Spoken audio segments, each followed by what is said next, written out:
हम ये चित्राल गोर नेशनल पार्क में जो वाइल्ड लाइफ डिपार्टमेंट का एक हट बना हुआ है, बड़ी खूबसूरत जगह है। पहाड़ों के बिल्कुल टॉप के ऊपर हमारे दाएं बाएं बर्फ़ पोश चोटियां हैं और बड़े खूबसूरत दरख्त हैं दाएं बाएं।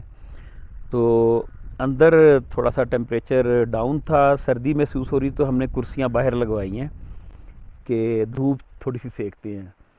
तो धूप में बैठे हुए थे धूप की तमाज़त भी थी और महसूस हो रहा था गर्मी ज़्यादा हो रही है। अचानक बादल सामने आए हैं सूरज के, तो टेम्परेचर एकदम से डाउन गया। तो मैं इस हवाले से एक चीज़ आप लोगों के साथ शेयर कर दूं कि जो हीट है, ये फ़िज़िक्स या केमिस्ट्री में बच्चे पढ़ते हैं कि हीट की ट्रांसफ़र के तीन तरीके होते हैं। एक होती है कंडक्शन, एक होती है कन्वेक्शन, एक होती है रेडिएशन। एक जगह पे आग जल रही है तो आग में अगर आप कोई एक सुलाख, एक राड रख दें, उसका एक सिरा आग में होगा, दूसरे सिरे को आपको पकड़ेंगे तो आपका हाथ जलेगा। अगर सुलाख गर्म हो गई है, राड गर्म हो गई है, तो वो लोहे की जो राड है, लाइक ये देखें कि ये आग है, आग मैंने यहाँ पे रखी इसको, तो आग ने इतना हिस्से को गर्म किया है, लेकिन जो उसकी हरारत है, हीट जो है वो यहाँ से ट्रांसफ़र होगी और मेरे हाथ जलेंगे। इसको कहते हैं कंडक्शन, यानी कि किसी वास्ते के ज़रिए से हीट ट्रांसफ़र होना। दूसरी सूरत होती है कन्वेक्शन, कि यहाँ पे आग जल रही है, बराह रास्त कोई राब्ता नहीं है बीच में, तो मुझे यहाँ पे तमाज़त महसूस होगी। जैसे हम आग सेकते हैं हीटर के सामने बैठ के, हीटर को टच नहीं कर रहे होते, लेकिन आग वहाँ पे जल रही होती है और हमें यहाँ पे गर्माइश मिल रही होती है। इसको कन्वेक्शन कहते हैं। तीसरी सूरत रेडिएशन की होती है कि जी बीच में कोई वास्ता ना हो, एयर भी ना हो। पहले सूरत में मादी वास्ता, दूसरी सूरत में बीच में जो ये फ़िज़ा एयर आ गई उसके ज़रिए से ट्रांसफ़र, और तीसरी सूरत रेडिएशन की है कि बीच में फ़िज़ा भी नहीं है और ये भी नहीं है, तो खला है।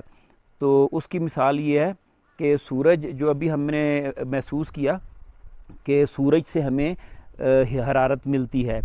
तो अभी हम बैठे हुए थे, मौसम गर्म महसूस हो रहा था, अचानक ऊपर बादल आए, सूरज और हमारे बीच में बादल आए, तो उनकी रेडिएशंस जो है वो ब्लॉक हो गई और टेम्परेचर एकदम लो हो गया। तो हरारत की एक जगह से दूसरी जगह ट्रांसमिट होने में, ट्रांसफ़र होने में तीन तरीके हैं, कंडक्शन, कन्वेक्शन और रेडिएशन। अच्छा, ये मेरे साथ मेरा एक कुलीग बैठा हुआ है तो इसने कहा है कि आपने फ़िज़िक्स पढ़ानी शुरू कर दी है वाइल्ड लाइफ के बीच में, तो इसका कोई वाइल्ड लाइफ के साथ कोई लिंक नहीं बन रहा, तो इसको वाइल्ड लाइफ के साथ लिंक करें। तो अभी लिंक हम इस तरह से कर सकते हैं कि जो रैप्टर्स हैं या वल्चर्स हैं या ऐसे परिंदे जो बहुत ऊंचाई के ऊपर उड़ते हैं, वो एनर्जी कंजर्व करने के लिए फ्लैपिंग फ़्लाइट नहीं होती, उनकी सोरिंग फ़्लाइट होती है। फ्लैपिंग के पर ऐसे फ्लैपिंग फ़्लाइट ऐसी होती है।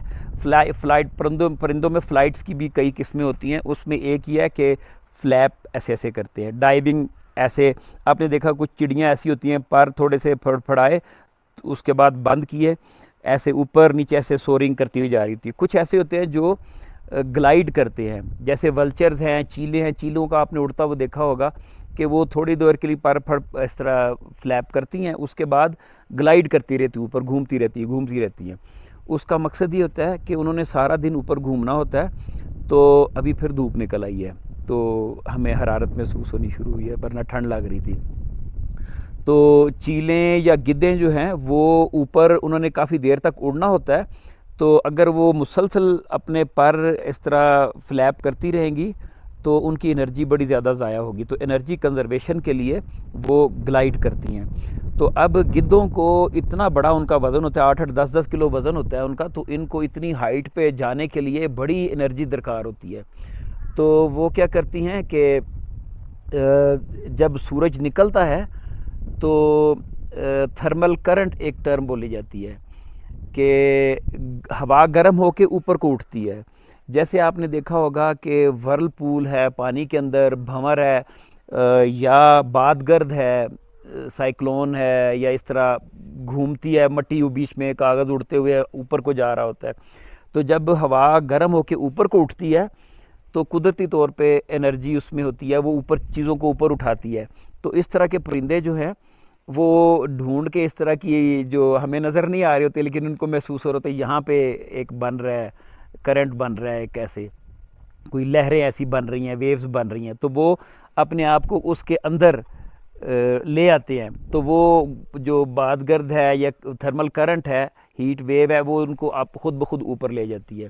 या देखें कि जब सैटेलाइट हम ज़मीन के मदार में छोड़ते हैं तो इनिशियली हमें उसको रॉकेट को एनर्जी देनी पड़ती है, रॉकेट के ज़रिए से उसको ऊपर मदार तक ग्रेविटेशनल ज़मीन की जो फोर्स है उसके अगेंस्ट उसको ऊपर पहुंचाना होता है, एनर्जी फुल लगाते हैं।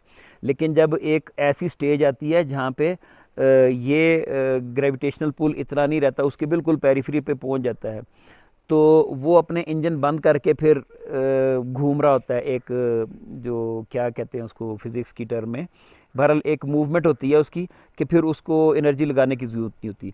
या इसी तरह जो ये हवाई जहाज़ होते हैं मुसाफरों वाले, ये भी 20,000 30,000 35,000 फुट की बुलंदी पे जाके उड़ रहे होते हैं, इसलिए कि ऊपर हवा की रेजिस्टेंस कम होती है, तो इनके फ्यूल कंजम्पशन कम से कम होती है, तो इसलिए ये ऊपर चले जाते हैं। तो जिन परिंदों ने बहुत ऊपर उठना होता है वो थर्मल करंट्स का सहारा लेके ऊपर पहुंच जाते हैं, फिर ऊपर ग्लाइड करते रहते हैं। तो पता नहीं ये उसके साथ लिंक हुआ है या नहीं हुआ, तो बहरहाल इसने बात की थी तो हमने थोड़ी सी फिज़िक्स बीच में शामिल कर दी। परिंदे, इस तरह के जो परिंदे हैं जिन्होंने ऊपर ग्लाइड करना होता है ज़्यादा, वो दिन के पहले हिस्से में उड़ना शुरू करते हैं।